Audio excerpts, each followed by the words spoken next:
Hi everyone, I'm Dale Smith, aka Journo Dale, and we're here to talk about Canadian politics.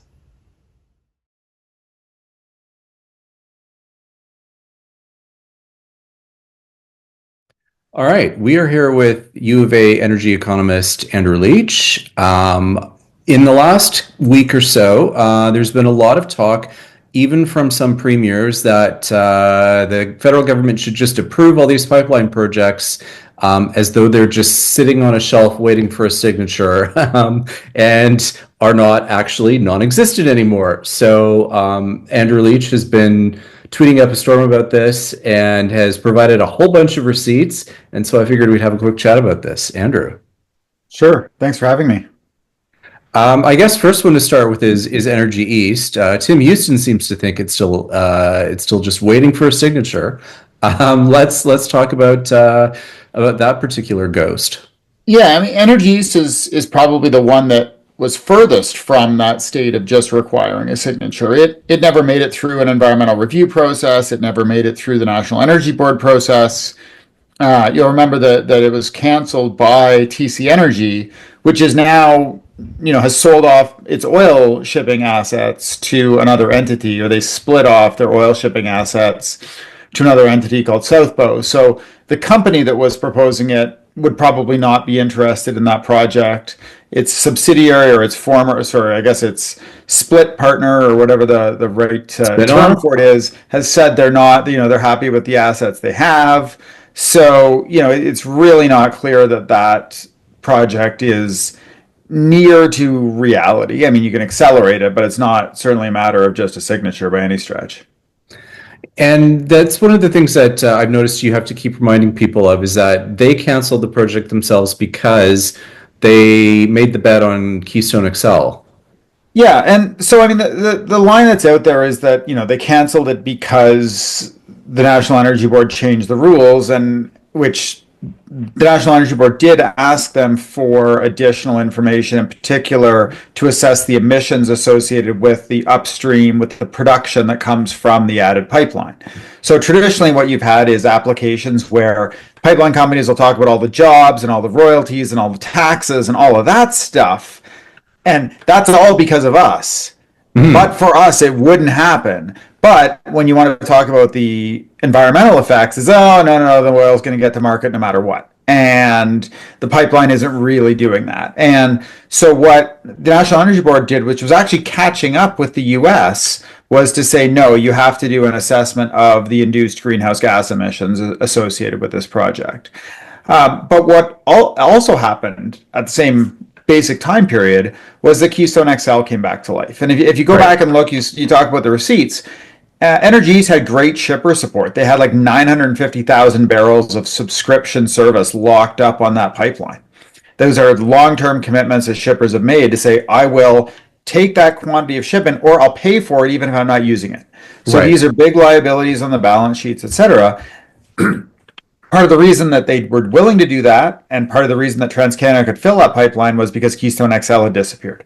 Right. Donald Trump comes back, Keystone XL reappears, TC Energy or TransCanada at the time says, well, we'll do both, and they open up multiple calls for shipper support on Keystone, and they can't fill it. And so what you saw happen was essentially TransCanada, to release their shippers from their requirements on Energy East, had to cancel that project. The shippers weren't willing to walk away because they would have had to pay a share of the regulatory charges on Energy East. So they're kind of locked into the contract. There's a little bit of a game of chicken. And eventually TransCanada moves the project or cancels the project. Many of the shippers move to Keystone XL. That project starts to go again and then gets canceled by Biden. By this point, Energy East is long in the background. Now, I do think what is, there's part to that story which is, why did they bet on Keystone XL? And one is it's a shorter route to a better market for oil sands crude, sure. But there is also some regulatory uncertainty there, right? You knew that once you got, Keystone XL was approved, it had lost its U.S. permit. Once you had that U.S. permit in hand, it looks like a sure thing. Energy East was far from a sure thing at that point, right? So and it was far from immediate. And so in terms of I want to get steel in the ground, I mean, there's some element to why TransCanada preferred Keystone, and regulatory uncertainty certainly does, I don't want to say it doesn't play a role there, but the people who say, well, look, TC was just, they were just giving up on $1 billion. They would have been better to just request an adjournment of the process for the time being, if that, and wait for the return of the type of government that might approve their project. They didn't have to cancel it outright. Yeah. There were some other options on the table for them, but not options that would have preserved Keystone XL. The other, I guess, particular myth that I think is associated with Energy East is the notion that this would have supplied regular regular crude or whatever to the east or eastern parts of Canada, but it was always just intended as an export pipeline. The refineries in Eastern Canada aren't built for the kind of crude that it would carry, and even if it did, they would be paying a premium for that. Yeah, I mean the big thing that we have in Western Canada is we have more bitumen or diluted bitumen, the heavier, higher sulfur oil sands product, than we have markets for. So we're trying to find new markets for that. We're not trying to find new markets for the lighter synthetic crudes or light sweet crudes or what have you. And so the expectation would have been that you add a new pipeline, it's the longest pipeline, it's going to be the most expensive pipeline. You're probably picking up those barrels that have nowhere closer and cheaper to get to a market that wants them. And so it's probably going to be the heavy oil barrels. And even at the time, the proponents were very clear to say, don't think of this as displacing imports. I think Irving said, we're not committing necessarily to only use Canadian barrels. They don't want their hands tied. They want to use what's cheap and available to them. And even if they had subscription on the pipeline, they might decide that it's a better trade for them to move heavy oil on the pipeline and export it while importing light crude to run on their refineries. So, you never can tell in advance what's actually going to run on a pipeline. Markets change, but the smart money, I think, would be on most of it being types of crude that you're not going to see run at St. John or Quebec City, and the rest of Eastern Canada, Sarnia, Montreal, etc. Those are all supplied by pipes that run through the U.S. Into Sarnia and up to Montreal. So the issue was the Quebec and St. John, which now bring most of their crude from the U.S. and Europe. Okay. A little bit of Saudi crude that gets people a little bit upset. Saudi, and there was also that story last week about how some of it might have been Russian oil that got diluted in India and so on. So yeah, and there was some refined product story there too. So yeah, maybe. So the other ghost that keeps haunting us is Northern Gateway. And that is a very different story as well. It was one that, if I recall, it had most of its approval, but it was the consultation process with First Nations that was the real issue there.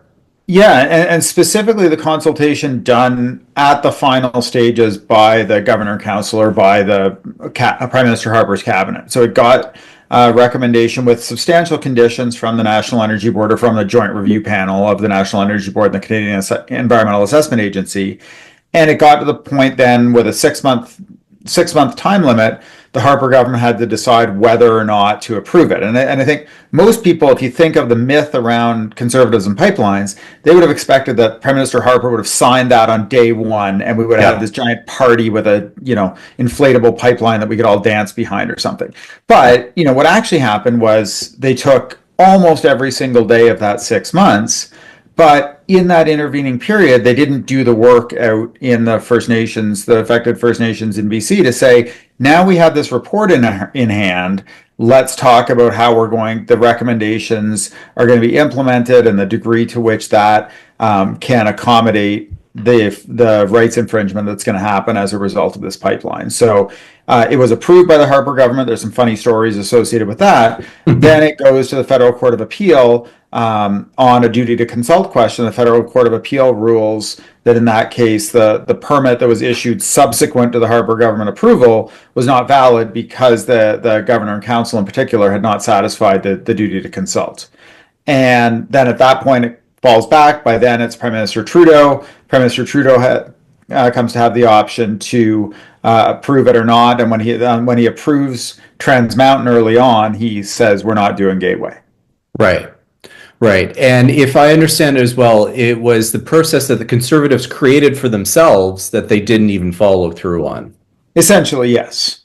And, I think to me, what's always more interesting, and I tell people this online all the time, I say, go and watch the press conference when Prime Minister Harper approved this pipeline, because you won't find it. It was a 4:30 in the afternoon press release by Minister Rickford. And then, you went like 5 days or 7 days or whatever before you could get any Conservative minister to talk about it. And the first one that did was Jason Kenney. And I think if people imagine, okay, Jason Kenney, jobs, economy, pipelines, Jason Kenney, what's he going to say? And he's asked about Northern Gateway, and his answer, like just after the approval, was no one project is a national priority. And so by that point, the Conservatives they had a long history with this pipeline. Remember that they had blocked some Chinese acquisitions for a time in the oil sands. They'd said like no state-owned companies can be part of the oil sands. Their first or second platform pitched a bitumen export ban to China. So, and at that point, I think as Prime Minister Harper was asked, I think Aaron Wherry wrote about it at the time. Prime Minister Harper was asked, well, what about Northern Gateway? And it was kind of like, well, sucks to be them. If they want to export bitumen, they're not going to be able to do it. And it was, because they have less stringent environmental regs than we do. And so there was a long history there that I was sort of poking the bear at to say, particularly Mr. Poilievre, who now says, okay, we, make these things happen. Okay, well, let's play this out. The Northern Gateway project proposal started in 2004. It had all its commercial support at that point. It goes through the application process. There's 10 years of Harper government in which not nary a shovel hits the ground on that pipeline. Yeah. So, well, other than surveying and engineering and dock building and stuff. But so what do you like? What lessons did you learn from that? What would you do differently? If you said, it's my prime ministerial priority to get a pipeline to the West Coast. It's not like no one pipeline is a national priority. What would you do? What are the steps you would follow that make sure you don't end up in the same place that Gateway ended up, or that you don't, somebody's willing to take this on? Like, what would you do? And to this point, we've heard very little. And that question, it's not just a question for Mr. Poilievre now. It's a question for Mr. Carney and Ms. Freeland and Ms. Gould and for Prime Minister Trudeau, perhaps, right? To be saying, by Saturday, we might be looking at 25% export taxes on our oil charged by another government. Yeah. What are you going to do? Like, what's the response here? How much does TMX, or not TMX? Yeah, sure. Transmedic expansion. How much does that change the game there at all? I mean, it changes the game relative to not having it, but the limits on TMX were always, it's a relatively small port, and it's not a huge addition of capacity. And some of that capacity that's on it goes directly to Washington State refineries anyway. There's a dedicated line that picks up off Trans Mountain and goes to Washington State. So you're sort of, even though you're moving a lot more crude on that line, still a big chunk of it is moving to the U.S. anyway. Is going to be affected by these tariffs. And then you also have the fact that it's only, even the X that capacity out, it doesn't have the loading capacity to handle more crude and get us away from our U.S. dependency. Our U.S. dependency is just, orders of magnitude larger, or order of magnitude larger. There's one other thing I wanted to bring up, which is not really a ghost of a project, but it kind of is, which are all those LNG proposals that everyone keeps saying we should, approve right away. We should approve right away. And there's some that are approved, but haven't gone anywhere. Yeah, the challenge with LNG, and Prime Minister Trudeau got beaten up a lot, and I think still is, over the no business case. But what's really interesting for me is that, until maybe 2 years ago, none of our natural gas producers had taken an interest in a terminal. None of them had signed long-term agreements with terminal proposals. So the only people coming in were the now partners in LNG Canada, so Korean Gas, Shell, et cetera. So big multinationals with both sides exposure. One of the projects that was on the meme that Mr. Polyev tweeted out the other day about all these canceled LNG projects was the Petronas project. And of course, you remember Petronas's experience in Canada. They come in, they buy Progress Energy. It gets held up for as long as possible in a foreign acquisitions inquiry. Then they go through a long regulatory process. They just, I think their experience in Canada was pretty sour. Yeah. But we do have other projects that have sat, East Coast and West Coast, just unable to get shipper support. The big kind of national champion companies, the Encanas of the time, or even our smaller ones, for the most part, have been content to say, we should build it, but the we has never really been them. Yeah. It's been somebody else. It's been, I'd like someone else to take the risk that, if that price differential between here and Asia collapses, I don't want to be left holding a 30-year project that isn't generating any money. I can make more money producing gas. Fair ball, but don't turn around and then say, well, we should have this if, when they came knocking on your door and said, would you sign a 20-year contract to ship your gas to Asia via LNG? You weren't willing to do it. You didn't think it was valuable to you when you're sitting on a whole bunch of gas. Who else would it be more valuable to? And on the East Coast, we had the Goldboro project, which has some challenges in particular that we're not producing gas out there. It's linked to U.S. gas. But that project still, they were only ever able to secure one offtake agreement from a European entity. And it was a small one and a short one. And so, you hear things when, the talk about Prime Minister Trudeau when the German Chancellor came and said, well, we'd like to have LNG. Think, okay, but if you wanted LNG today, you had to sign an agreement 5 years ago that was available to you, potentially, that there was no sign that there was a willingness to take that on. So yes, if we had these cargoes available when Russia invaded Ukraine, they would have taken them very happily. But we weren't building that terminal, neither were they. No. And then there's one other little piece of it, which is LNG export facilities. The export permit itself is provincial, is federal, but the terminals have largely been, and even some of the pipeline infrastructure, they've largely been left to the provinces. Right. And actually, the opponents of some of these tried to get that Coastal GasLink, I don't know if you remember this, they tried to get it shifted into federal jurisdiction to get a longer and more robust environmental process. And that was rejected by the Canadian national regulator. Said, no, this is a provincial thing. Yeah. And, we have the provincial, the BAP in Quebec, the Environmental Approvals Office in Quebec, that rejected the Saguenay project. And so now there's a vision somehow buried in there that not only that there would be, federal approval for this project, but there would be some sort of federal thing that would come in and say, we are going to force this project, which is a project under provincial jurisdiction, the way we've seen it so far, even though it produces traded goods, the facility itself, probably you might win an argument that it's federal, but so far they've been regulated largely as provincial entities. We've seen that. Would we override that? Are we willing to sort of Bigfoot into Quebec and say, no, you have to accept this? Yeah, I don't see that happening.